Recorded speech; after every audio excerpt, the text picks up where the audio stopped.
गया, समय के साथ में इन लोगों ने देखा नहीं, प्रोटेक्शन किया नहीं इसका।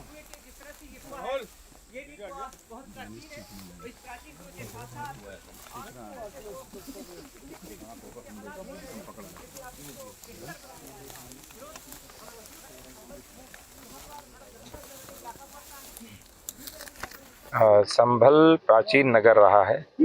और इस नगरी में इतिहास से लेकर वर्तमान तक अनेक अवशेष उपलब्ध भी हैं, दिखते भी हैं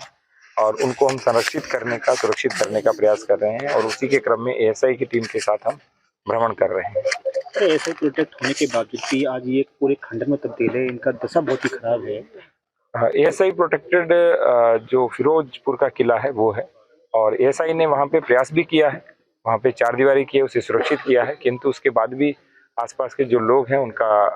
रेगुलर वहाँ आना जाना रहता है। दूसरा जो नीमसार तीर्थ का कुआं है वो यहाँ का सबसे जागृत कूप है क्योंकि उसी में जल मिला है, क्योंकि वो तीर्थ भी जागृत है, मुझे लगता है इस कारण से भी वहाँ पे जल मिला है और मात्र 10 से 12 फीट पर जल है। इसके बाद तोता मैना की जो कब्र है वो भी थोड़ी जीर्ण शीर्ण हालत में, उसी को भी सुरक्षित करने की आवश्यकता है। और चौथे स्थान के ऊपर जो राजपूत काल की बावड़ी है जो पृथ्वीराज चौहान के समय में बनी थी, तो वो भी बहुत सुंदर बावड़ी है, अंदर बहुत भव्य भी है, इसको भी सुरक्षित और संरक्षित करने की आवश्यकता है। इतिहास को संजोएगी नहीं तो इतिहास आपको छोड़ देगा, तो इतिहास को पकड़ना भी पड़ता है,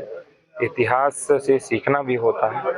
और इतिहास की चीज़ों को भविष्य में बताना भी होता है। जब ये सब चीज़ें होंगी तो आप देखिए पूरे देश के अंदर जो जो स्थान हमारे हैं, मैं तो राजस्थान का रहने वाला हूँ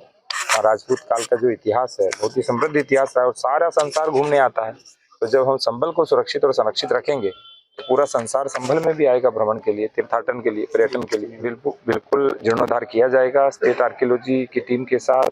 और एएसआई की टीम के सहयोग से हम इनको बहुत अच्छे से सुरक्षित भी करेंगे, अपनी विरासत को संरक्षित भी करेंगे और भविष्य में सबको बताएंगे भी। तोता मैना की कब्र है वो भी एक स्थान है, वो इसकी गिनती इसमें नहीं होती। तो ऐसे अनेक स्थान है, अभी तो काउंटलेस मैं कह सकता हूँ और फाइनली मुझे लग रहा है कम से कम 200-250 स्थान यहाँ पे कम से कम होंगे जहाँ लोग आएंगे 2-4-5 दिन बताएं, हम भी कहेंगे कि भाई एक दिन गुजारें संभल में। सभी कूपों को हम संरक्षित करा रहे हैं, एक कूप जल्दी ही आपके सामने उसका वर्तमान दृश्य प्रस्तुत होगा कि कितना उसका सौंदर्यीकरण और कितना उसकी साज संभाल और उसको हम संवार रहे हैं।